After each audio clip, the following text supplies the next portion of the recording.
Assalamualaikum warahmatullahi wabarakatuh.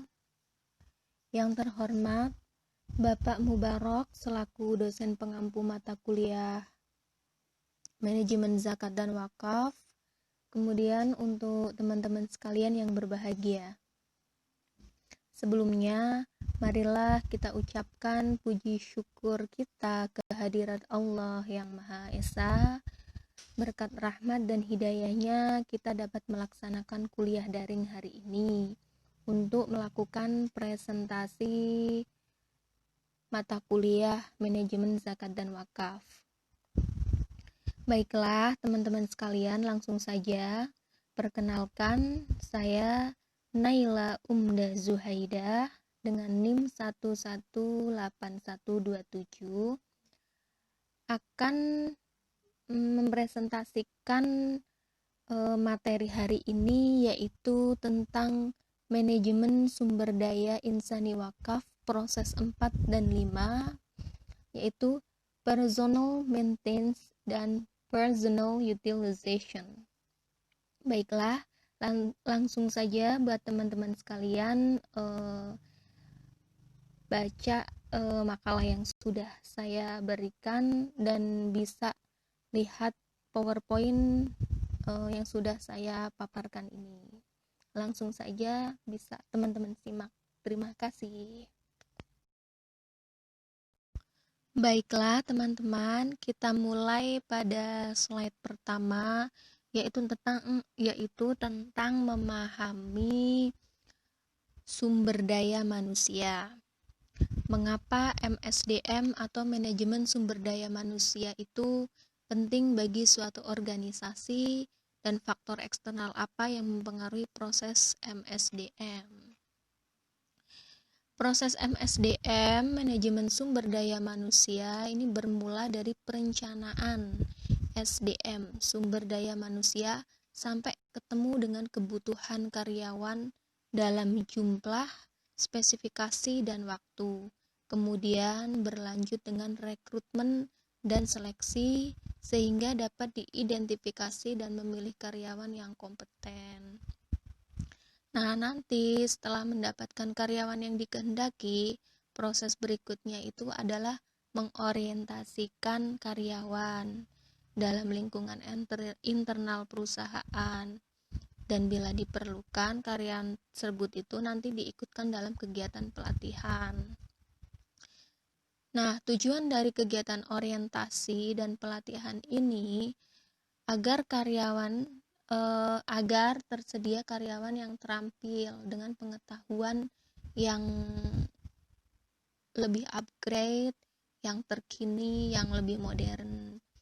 Jadi kegiatan MSDM berikutnya itu penilaian kinerja untuk menentukan kompensasi atau gaji, insentif, bonus, dan manfaat lainnya. Nanti ini akan berhubungan dengan pada manajemen proses 4 dan 5, yaitu personal maintenance dan personal utilization. Oke, kita masuk ke slide berikutnya, yaitu manajemen sumber daya manusia proses 4 dan 5. Sebenarnya proses ini ada 1-5, cuman pada proses 1 dan 3 sudah dijelaskan pada kelompok sebelumnya, dan ini di sini saya akan menjelaskan kelanjutan dari proses 1 dan 3, yaitu proses 4 dan 5, personal maintenance and personal utilization. Jadi pada proses keempat ini yaitu pemeliharaan tenaga kerja. Itu teman-teman bisa dilihat di PowerPoint dan lebih jelasnya ada di makalah. Pemeliharaan tenaga kerja ini sangat penting untuk dilakukan karena guna menjamin agar tenaga kerja yang dimiliki perusahaan ini terpelihara produktivitas, efektivitas, dan efisiensinya. Di dalam pemeliharaan tenaga kerja ini juga ada kompensasi, yaitu penghargaan yang diberikan sebagai balasan atas prestasi kerja yang diberikan oleh tenaga kerja. Kemudian ada benefit juga. Benefit di sini yaitu penghargaan atau bentuk perhatian dari perusahaan selain kompensasi tadi. Ya, benefit di sini tuh bisa berupa seperti cuti bergaji, mungkin asuransi kesehatan, atau jika ada asuransi kecelakaan kerja itu diberikan dari selain kompensasi tadi. Kemudian proses kelima di sini itu pemanfaatan sumber daya manusia, yaitu personal utilization. Ini langkah terakhir dari proses manajemen sumber daya manusia, yaitu pemanfaatan tenaga kerja. Ya, langkah ini tuh dasarnya upaya untuk memelihara tenaga kerja supaya diharapkan perencanaan dari pemanfaatan sumber daya manusia ini tuh sebuah strategis. Jadi untuk memastikan bahwa tenaga kerjanya itu senantiasa sesuai dengan perencanaan strategis perusahaan tersebut. Nah, di dalam pemanfaatan sumber daya manusia atau personal utilization ini itu ada promosi, programnya tuh ada promosi, kemudian demosi, transfer, atau separasi. Promosi ini proses pemindahan tenaga kerja ke posisi yang lebih tinggi. Kemudian ada demosi. Demosi ini penurunan, tadi kan naik, kalau sekarang penurunan tenaga kerja ke bagian yang lebih rendah. Ini biasanya ada faktor tertentu yang menyebabkan kenapa diturunkan ke bagian yang lebih rendah. Biasanya mungkin karena kualitas kerjanya kurang baik atau apa gitu. Kemudian transfer. Nah, transfer di sini itu memindahkan tenaga kerja ke bagian yang lain. Yang diharapkan tenaga kerja itu kalau misalkan dipindahkan itu lebih produktif, makanya dipindahkan ke bagian lain. Dan yang terakhir itu separasi. Separasi ini melakukan pemindahan lingkungan kerja dari tenaga kerja tertentu ke lingkungan yang lain.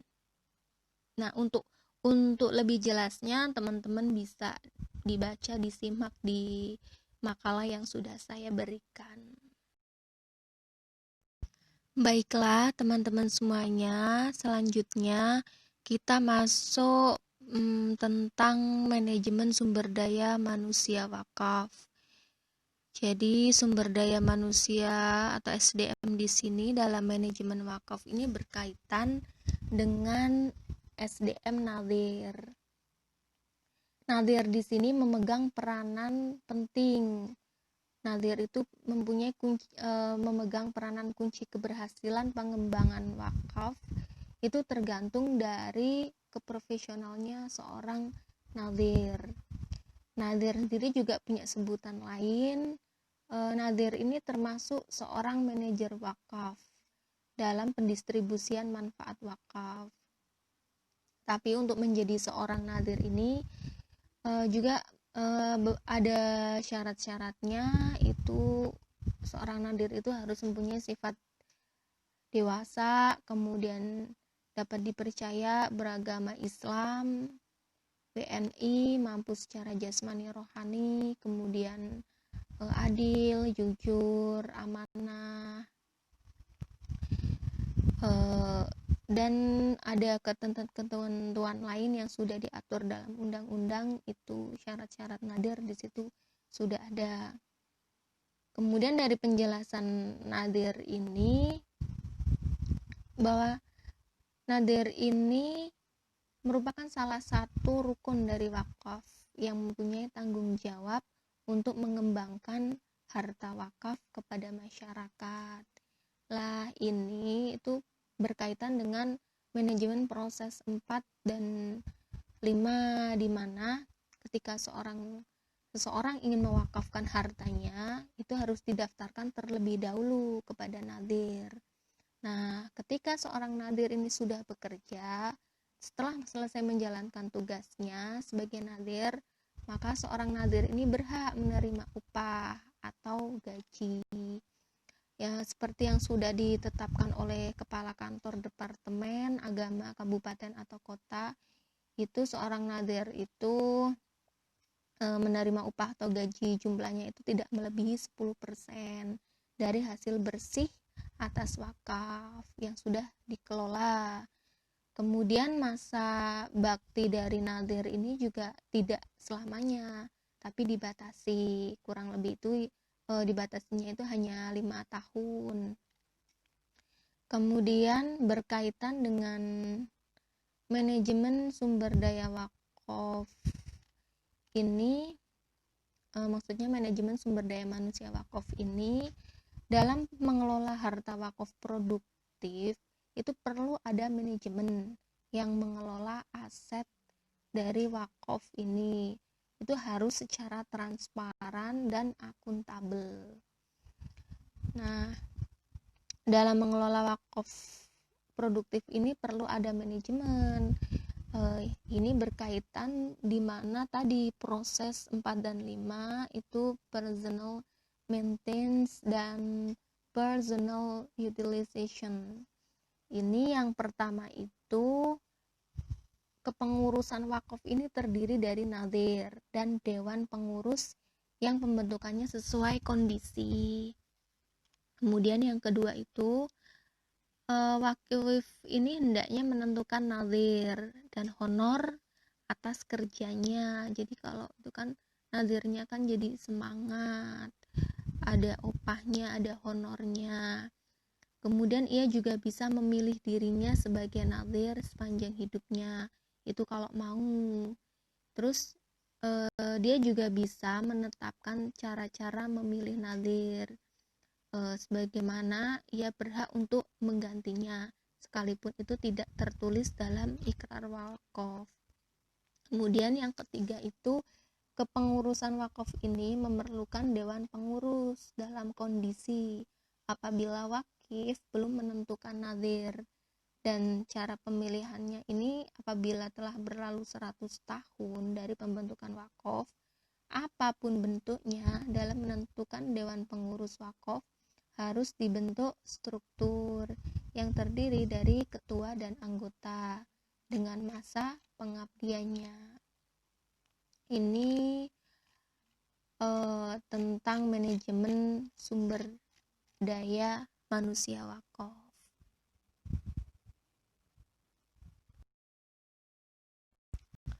Oke, selanjutnya kita masuk pada bagian upaya pembinaan dalam pengelolaan SDM atau sumber daya manusia. Di sini ada beberapa bagian di mana upaya di sini ada upaya pendidikan formal dan non formal, ada pendidikan informal, ada pembinaan fisik dan pembinaan mental. Dengan tujuan diperlukannya pengelolaan SDM kenadiran ini sebagai upaya pembinaan agar mereka dapat menjalani tugas-tugas kenadiran secara produktif dan berkualitas. Nah, upaya pembinaan ini berdasarkan standar pola manajemen terkini itu yaitu pembinaan pendidikan formal. Pendidikan formal ini tuh bisa lewat seperti sekolah umum atau kejuruan. Lah ini misalnya tuh kayak SMK Pertanian atau PT Fakultas Pertanian. Nah, itu nantinya nadir itu diharapkan dapat mengelola tanah-tanah wakaf berupa aset tetap, misalnya tanah.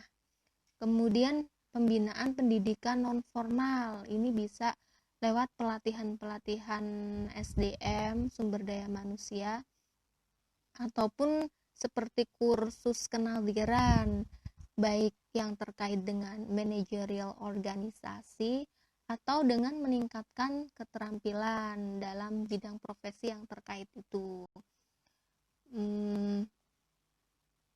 Intinya sih pelatihan di sini tuh tentang penggalakan oleh beberapa pihak yang terkaitnya itu di dunia perwakafan, tetap ada hubungannya dalam dunia perwakafan itu. Kemudian pembinaan pendidikan informal, di sini tuh berkaitan latihan-latihan dan kaderisasi langsung di tempat pengelolaan benda wakaf, misalnya langsung praktek pelatihannya itu di lapangannya itu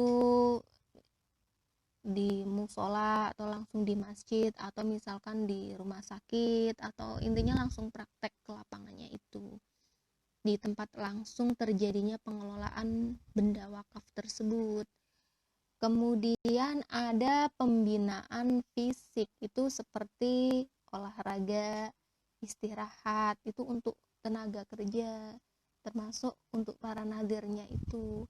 Ini nggak boleh diabaikan, karena di sini tadi menyangkut proses manajemen yang keempat dan kelima itu kan ada kompensasi, benefit, kemudian pemeliharaan tenaga kerja, itu kan kita tuh terhadap nadir juga harus peduli, nggak boleh mengabaikan itu.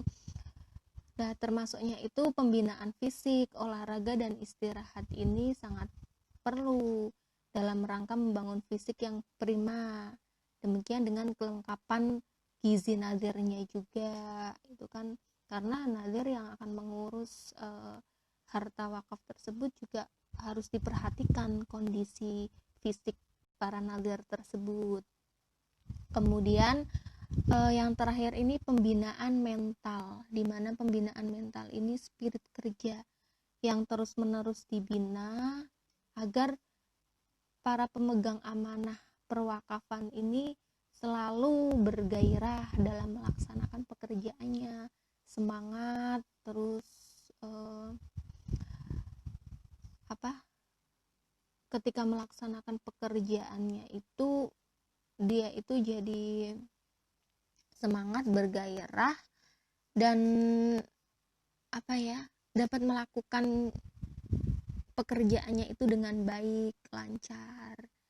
Dan demikian juga pembinaan di sini, pembinaan mental ini juga pembinaan mental akhlakul karimah melalui berbagai kesempatan seperti ceramah agama dan sebagainya. Ini sangat penting juga untuk tadi dalam mental kenadirannya itu bisa terkontrol, kemudian dia bisa tetap satu jalan tujuan dari perwakafan itu. Tadi salah satunya ini ketika adanya pembinaan mental ini bisa mengajak nadir ini lebih memahami tata cara pengelolaan yang lebih berorientasi kepada kepentingan syariat Islam, sehingga nadir ini dapat berpikir dan memahami bahwa harta benda untuk yang dia kelola secara baik ini tuh dapat dipertanggungjawabkan di hadapan Allah kelak, begitu.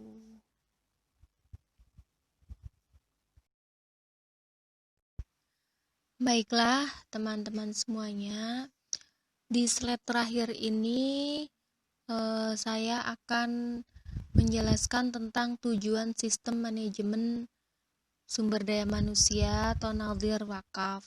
Di sini teman-teman bisa dibaca, itu ada beberapa tujuan dari manajemen sumber daya manusia atau nadir ini. Yang intinya tujuan ini bahwa mengajak para nadhir untuk memahami tata cara pengelolaan yang lebih berorientasi pada kepentingan syariat Islam secara lebih luas dan dalam jangka panjang, sehingga wakaf bisa dijadikan sebagai salah satu elemen penting dalam menunjang penerapan sistem ekonomi syariah secara terpadu. Begitu teman-teman.